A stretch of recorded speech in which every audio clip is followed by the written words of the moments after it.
Hello, good afternoon and welcome to the afternoon edition. My name is Isa Nu. Today we shall be focusing on the issue of the International Day of Education, looking keenly to issues that pertains to how our last year fared with respect to the International Day, and also looking forward to the issues that pertains to lasting peace in the country. The role of teachers is very, very crucial in managing how the students think or reason with respect to how they also deal with themselves in the society. So we'll go on a very short break, and when we return, we'll start up with the conversation.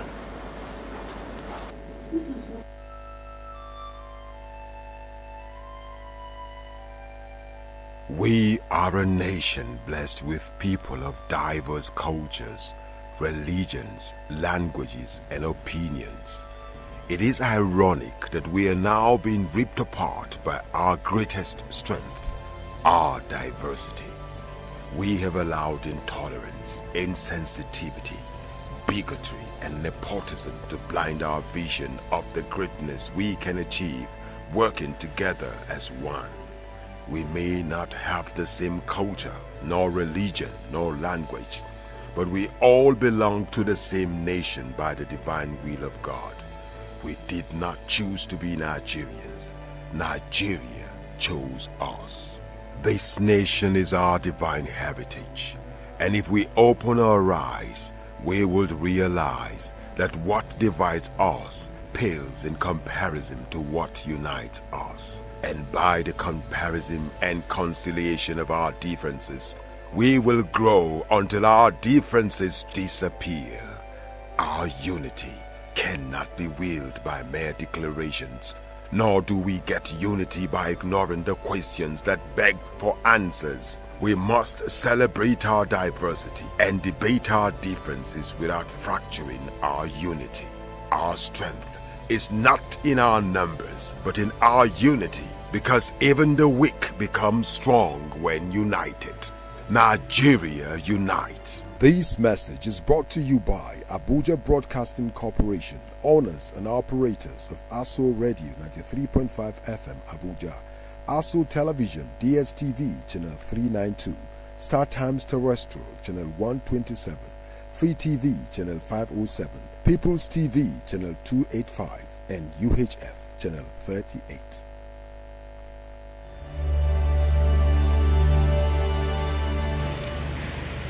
Mr. President, last Saturday, the country which I have the honor to represent, the Federation of Nigeria, became independent and assumed the rights and the responsibilities of a sovereign state.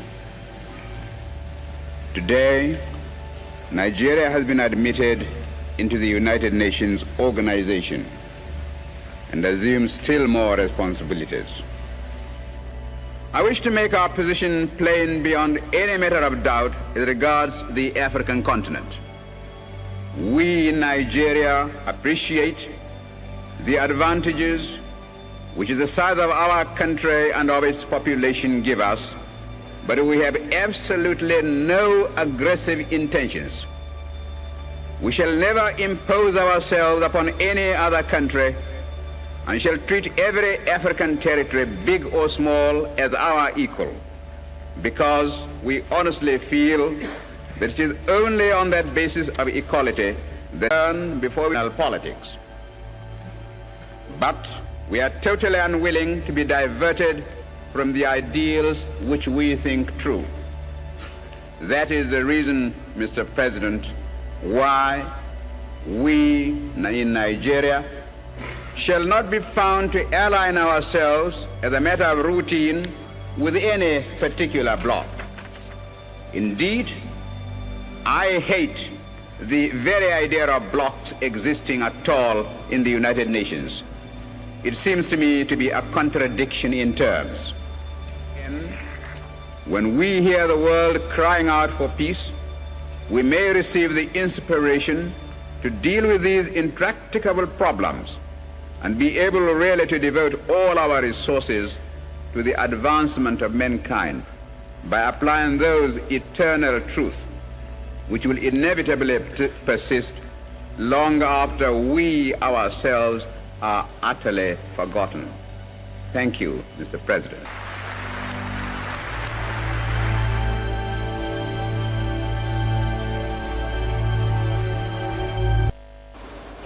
On the International Day of Education, the celebration is still ongoing, and just like the team, we stated that the major last term it as learning for lasting peace. And today we are having in our studio Mr. Johnson Ogbanje, who is part of we will be discussing the topic to the society. How can we have a very good society when we have the best of teachers in our school? So, Mr. Johnson, good afternoon and welcome to the afternoon edition. Thank you so much for having me. It's very nice to have you today, being one of the days that, yes, we call to see that, yes, the issue of education internationally or globally is something that we celebrate. Yeah. And we have a system that education can be able to give us that shaped society where things will be done in orderly manner. So how do you feel knowing fully well that, yes, we are still celebrating the International Day of Education? Yes, that's a very interesting question.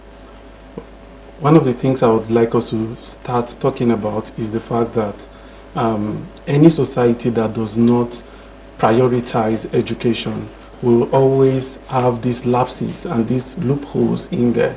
So celebrating the International Day of Education is a key one, in the sense that it will help us to foster this love. I especially love the theme for this year's International Day of Education, talking about fostering, helping the society be learned, in helping our children to be sound and reformed, basically. Okay, now how does this particular year's theme, Learning for Lasting Peace, align with the goals of the International Day for Education, and why is it promoting lasting peace through education crucial? Now, the first thing I would like to say is that if you look at any educational system, the goal of the educational system is to ensure that children learn, is to ensure that people grow and they are transformed.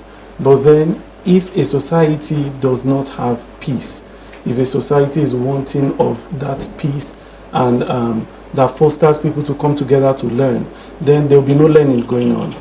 In recent times, we've seen the issue of banditry across boards. We've seen challenges. For instance, in Plateau State now, you see the way people are running helter-skelter for their dear life. You won't expect children in that society to be learning in such kind of environment. An environment of peace is one that fosters learning. Now, celebrating this season, talking about lasting peace, I see it very keen, because it will help our children to have a learning environment that will help them to thrive. It will help them to be able to go to school. How will you go to school if the environment is hostile? How will you go to school if there's fighting and killings around? So I see the team aligning so well with the SDG 4, and I see it as a very important role. I see that to play a key role in helping people to thrive, in helping our children to learn and improve, basically. Okay, you've been having this network with teachers, and what do you think will be their major case this year, despite the fact that this particular theme has been set aside? I know in some of the schools we have civic education, we have social studies, and these are topics, these are subjects in the schools that teaches the essence of peace. How do you see them pushing it harder with these students or these pupils in their school to see that, yes, they have this attitude to always seek for a peaceful environment, a peaceful place, a peaceful home, and the rest of it? Now, that's a very interesting question. When teachers go to the classroom, part of the things I advocate is that we don't just teach children the head knowledge. You know, a society where head knowledge is the principal focus, you end up having children that just learn head knowledge and they don't know how to apply it to the society. Now, you spoke interestingly about civic education, social studies, and all of these subjects. Part of the key role that these subjects play is that it's meant to help children to learn about the environment. They are meant to learn about their society at large. They are meant to see the diversities that we have. right? This is important because it will foster inclusivity. A society where you know that everyone is coming from different backgrounds. You have children coming from various backgrounds, various religious status, and all of those things. Now, these subjects are meant to teach these children, right? Teach these children, teach the people in the society how to be inclusive, how to understand that everyone will be coming from various backgrounds, but then you have to still accept one another. You have to still accept people irrespective of their religious or socio-cultural differences. So I see that we keep emphasizing that to our teachers, and then I think, and I would suggest that even other teachers across the nation, across the globe at large, will begin to teach these children to not just to have the head knowledge. You keep teaching them that you have these kinds of religion. How does it play in the society? If our children grow up to understand that irrespective of these differences, it doesn't change who they are. They should be able to embrace their peers, their colleagues, right, irrespective of their differences. One of the thoughts that got to me in recent time was that I was contemplating, and I said, why will a child, you go to school with your colleague, and then you all grew up together, attended the same lectures, but then because of a thin line such as religion, you just see people already at different parts of the line. Even tribe these days, we've seen issues of communal clash. We've seen issues of tribalism, ethnicity. You go to certain places because of you are not of the tribe. There is that particular hatred or that particular phobia. You see the advance, what social media is also doing, also fueling some of this process. So how can the teachers decongest the minds of these students that, look, the essence of having technology is for you to advance yourself, having an advanced society. But then we still see this technology as part of what is even fueling or driving this process of divisions. What you're saying is interesting, right? Because all over social media, you keep seeing the bigotry, you keep seeing the ethnic differences and how it's causing this rivalry between people. One of the things our teachers need to do is to go beyond the classroom experience they are giving to children. Now, when I tell my teachers basically that when you teach a subject or a concept to a learner, one of the things that ensure that these learners understand what you are teaching, or one of the things you do that that ensures that they understand, they comprehend, they can apply what you are teaching them, is when you take them to the field, right? So the children are learning about ethnic differences, and you want to instill that knowledge in them. I would suggest greatly that teachers will begin to embrace taking the children out of the classroom. Now, when I teach you that the society, we're having various kinds of people in the society, you take the children out to the field. Let them go out for community service. This is part of the social studies they are learning, not just the head knowledge they are having there. Take them out to the society, take them to visit the camps, take them to visit places where these things are happening. Let them see it for themselves, and let them understand that this person, people around there are also having the same feelings that they have too. It still boils down to emotional intelligence, right? Children should be able to understand emotional intelligence. They should be able to understand that everyone outside, they should be able to embrace everyone. They should be able to embrace their counterpart. They should be able to embrace their peers and see them as one. Okay, you've mentioned this, and when you look at the way our school is being structured, we have the primary school, with the way it is now, you have the pre-kindergarten, you have the kindergarten, you have the primary, you have the secondary school. At what point do you think this education is more important? Because I know that sometimes in primary school, we discover that they learn, the way they are being taught seem not to be too practical, because we have the cognitive, affective, and psychomotor, and these are three different levels of understanding that you don't just put the whole of it into them probably in primary school.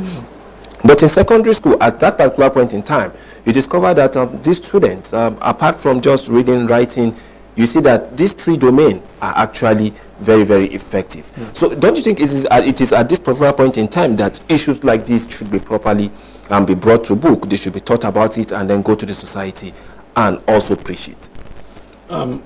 Starting from where you took off from, the various segments of the educational system. If you want to see which is important, I will first of all start by saying that all the key domains. All the domains are very important, in the sense that they are like a structured system that should bring out a built-up individual. So the system is built to ensure that anyone that passes through this system is meant to become something, right? So the essence of the educational system is to see that each role, each part, each segment, each domain play a key role in making sure that the individual is well built. Now, in the kindergarten phase, our learners are being taught, right? Our learners are being taught how to read and write. But even at that point, we begin to teach them basic things like emotional intelligence, how to say please, how to say thank you, right? In the same vein, you move to the primary school, they take it further from where the kindergarten has left off, right? So they are trying to still build up the same individual, right? So I feel that all the domain of the educational sector should really structure the practical aspect of the teaching, not just to have this head knowledge. All aspects of the teaching should be practical. There should be an applicability. You remember while you're in school, there are some things that they taught you and you literally could not tell where it's coming from or how you can apply it to the society. I think we should begin, even as we commemorate this International Day of Education, we should begin to see how this is applicable. How can we apply the knowledge we are teaching our children to the society? How can they use it? How is it useful to them? Children are not interested in learning these days because they really don't know the point of why they are learning this. But could that be a major reason why people still say that despite the education level that we have today in the country, there's still high level of ignorantly educated persons on the street? You see people that are educated, but when you look at their point of focus during discussions, you still ask yourself if these people are actually rightly educated. So why do we still have that situation?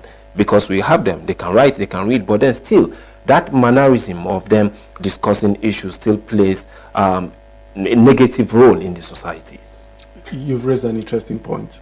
In the nearest future, I believe that part of the things Nigeria should focus on in education is not just the reading and writing.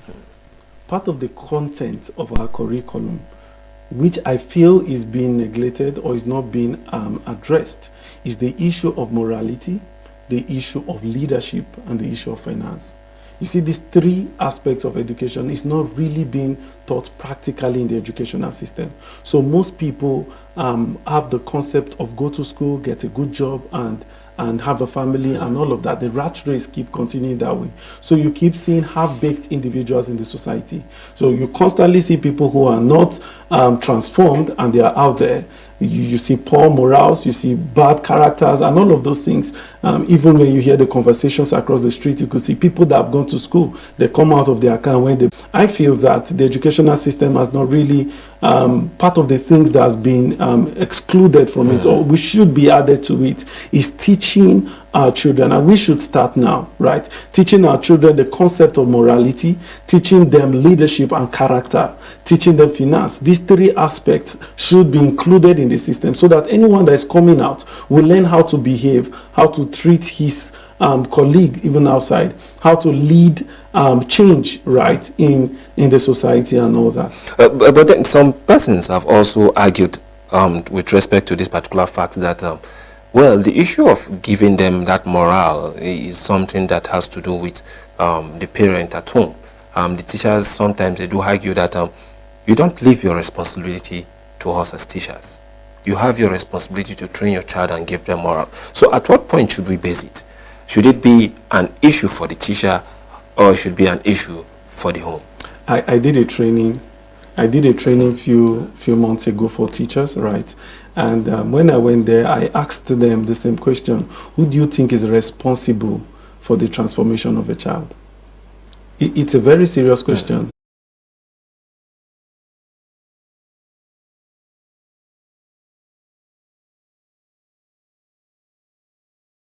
The family, which is the smallest unit of of education for any child, right? The family play a key role. Then after the family, you go to the wider scope now, which now you now talk about the environment. The environment play a key role in the transformation of a child. I give you an instance. Take a Nigerian child, a typical Nigerian child from anywhere at all in Nigeria, and take that same child and plant the child in Canada or in UK.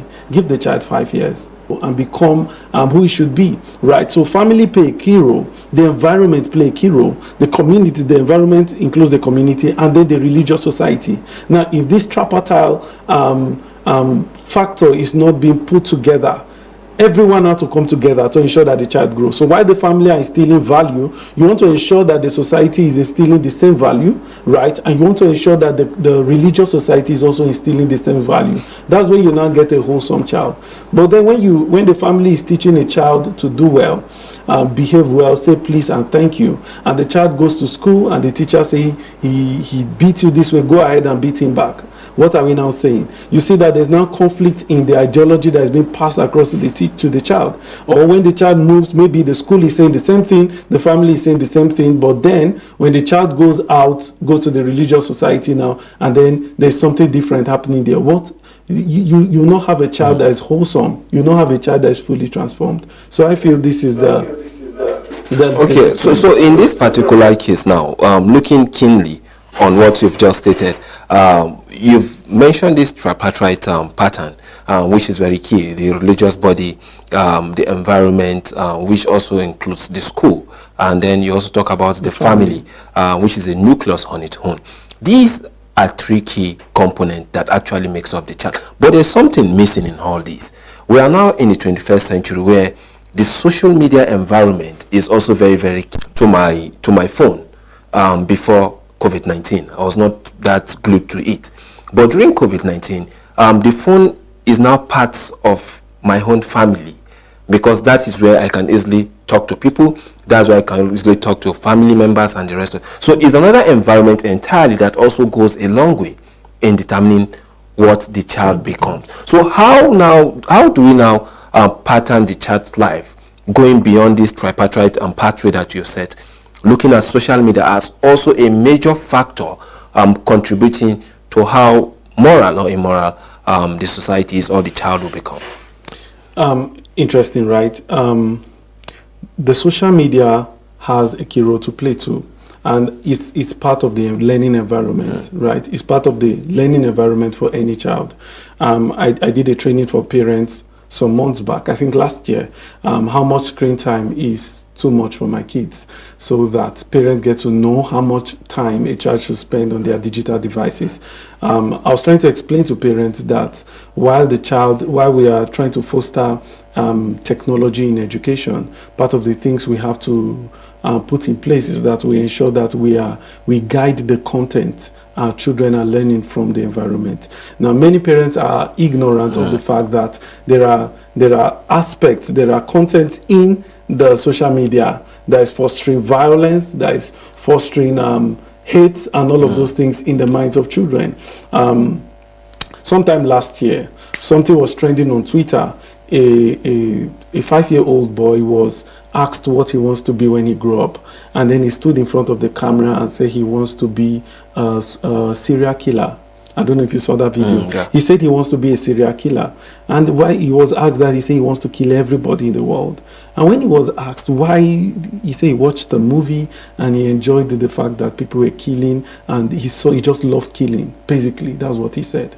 Now, if you see that kind of child growing up, there's no reason why that child will not go and pursue what he really have in mind. So while we want to ensure the also puts in place that children should also learn what is safe to watch, right? This is where they should now be educated on what they should listen to, what they should watch, what content is age appropriate for any child, right? So children should be able to know, parents should be able to put up systems that ensure that what they are watching, what they are seeing will not foster violence, will not foster immorality in their children. So this is very important. So the social environment play a key role. We are moving to technology days. We are moving to that the children are learning from is age appropriate and is not going to sway the mind minds of the children. But in this particular, it also has to do with the issue of media education for the adult, because not all adults actually understand the technology itself called social media. Yeah. There are certain things you at this level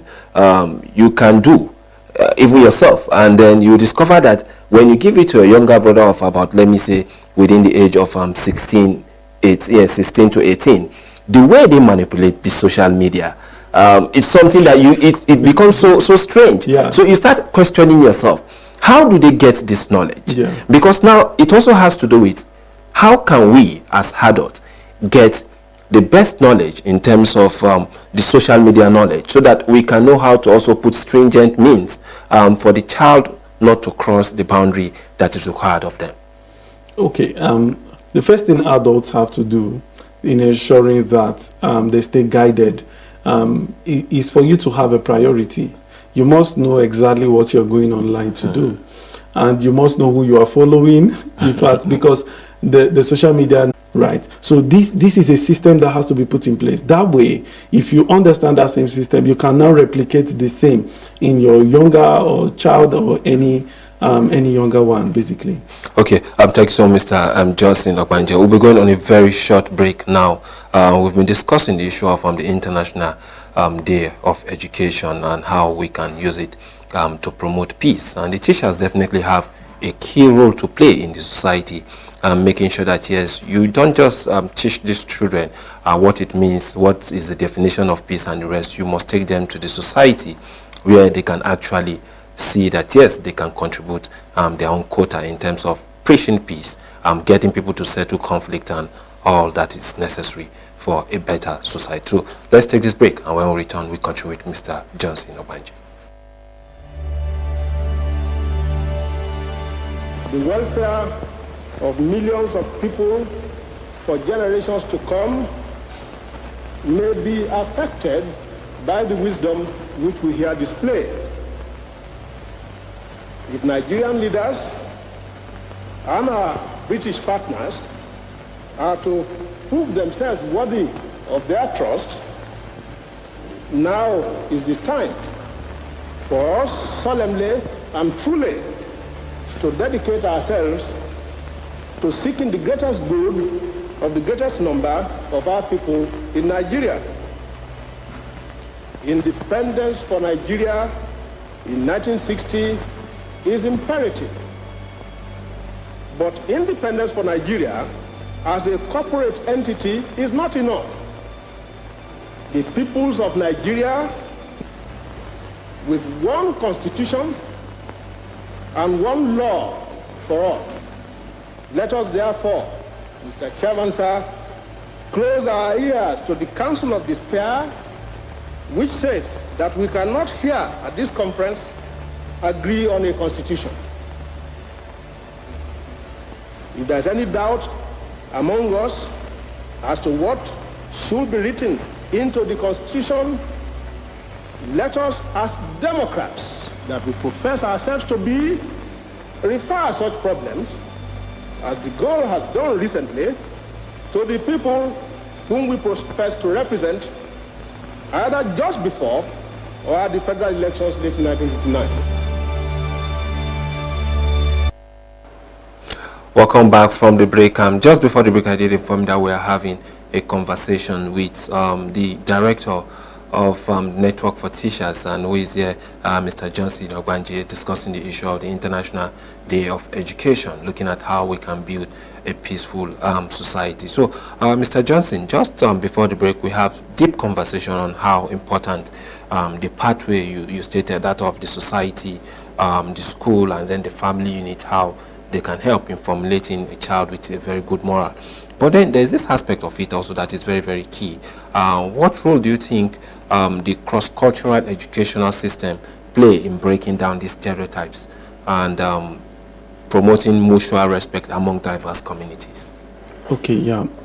One of the things that how culture play a key role in ensuring that we have an inclusive society, a society where children respect one another, where it's built in a way that there's no conflict and all of that, is that we first of all have to go back a bit to look at the various culture.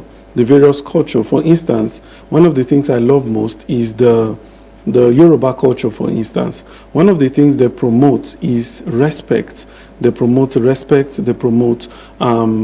so much respect, basically. So if you see that kind of environment, that kind of cultural setting, you see that the value that is being given to the child, the value that has been proposed to the child, it tends to help the child to understand how to respect elders, how to respect one another, and all of that. So one of the things that we must do is that we shouldn't throw away our cultural beliefs, but in the same vein, the culture itself must embrace inclusivity. The culture itself must understand that in as much as there are cultural differences, everyone being raised in various cultural settings would have differences. They will have the uniqueness based on their culture. So when they come out, you see that differences in their culture. You see that difference in each child. So a child that is raised in the north, for instance, you see what the child holds dear to, right? Even from their mode of dressing and their mode of greeting and all of those things. In the same vein, if you look at it closely, you notice that what we are promoting culturally is not far-fetched from one another. So the society must embrace culture. The society must embrace what the culture is promoting, what is being taught by our learners, and then we must not criticize any culture. We must not criticize any culture. We must embrace oneness in the various cultural settings across the nation. That's very key, because we've have series of situations or cases where you see because you don't understand my culture, you feel some certain things I do are against your own. And that's the more reason why you think there's that strong need why we have to create that balance. That look, come to my house, or come to my setting, come to my village. See, this is how we practice. This is how we do certain things in our culture. So that when you see me exhibiting such outside my own confinement, you get to understand, okay, this person is coming from that angle. But then there's also one key aspect, just like you've rightly stated. But the issue of globalization still seems to be one of the major issues that is actually affecting our culture. People have also attributed that to westernization. And even in certain parts of the country, like the Yoruba axis that you've stated, if you look at the way it was in the 60s, in the 70s, in the 80s, you've seen that certain culture of this particular set of persons is also eroding as a result of globalization. So how can we now stick to what our culture is in such a way that we can further, we don't allow it to erode, so that the next generation will come and then see that this is how we practice and this is what has kept us for long in terms of morality? Now, one of the things we need to do to ensure that the cultural setting of our nation is not being eroded is that we, in as much as we are teaching it in our schools, we must understand the culture, and we must ensure that when the culture is being taught to the children, is not in a way that it should be in a way that the children should appreciate it.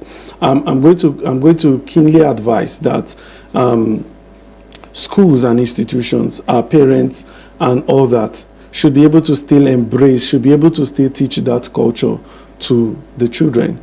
Most children that grow up outside their villages on all of those things, you notice that they're already beginning to forget what the village look like, where they come from. You meet parents that still don't even know how to speak their own language. So I feel that one of the things we have to do is to still welcome that harmonization of the culture, and then include it into the educational system, starting from the home and even into the schooling system at large. So how do you see the school now collaborating with local communities and organizations to actively contribute to this peace building process in the society?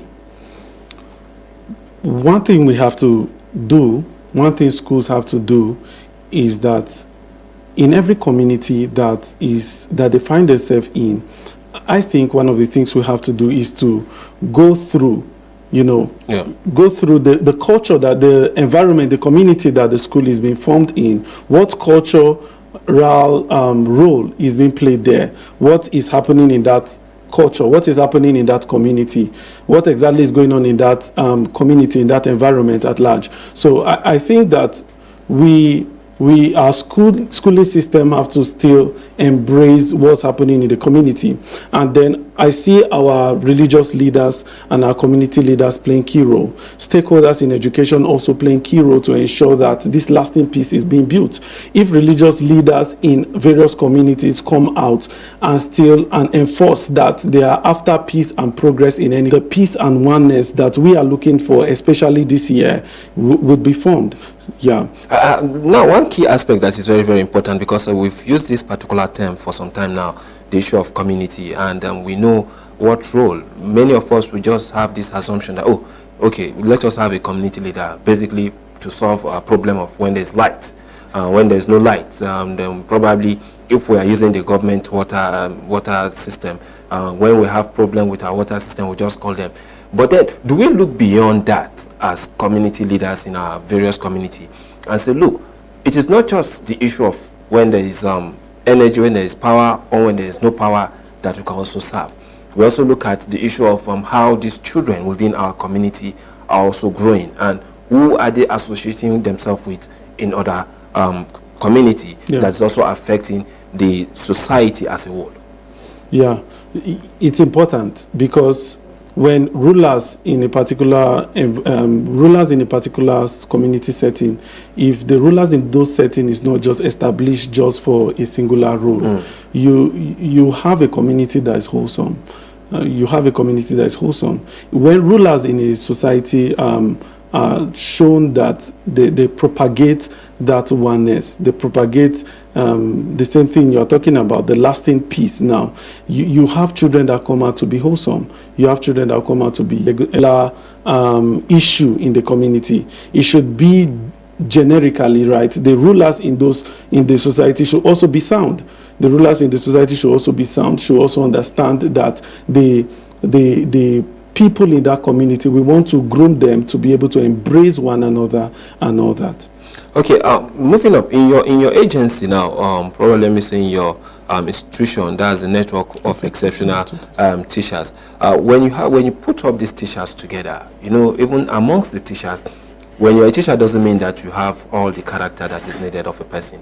There are situations you see some teachers misbehaving and the rest. So do you also put it out to them that, look, everything you exhibit, the students see.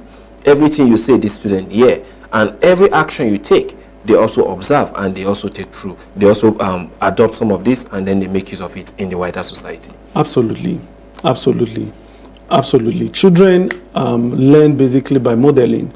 They model what you display to them. They model what you show them. There's a wise saying that goes that show me how to behave and not just tell me. So when you keep speaking, a child is not moved by what you say. A child is moved by what you do. So teachers basically have to model that behavior that they want their child to have. So part of the things I instill in my organization is to teach, to propagate an ethic. There's a modus operandi. So when you're coming into the system, you should know how to behave in front of your child. You should know how to behave in front of any learner. You should know the do's and don'ts of the organization. So part of the things that we do, I feel, should also be propagated in other educational institution.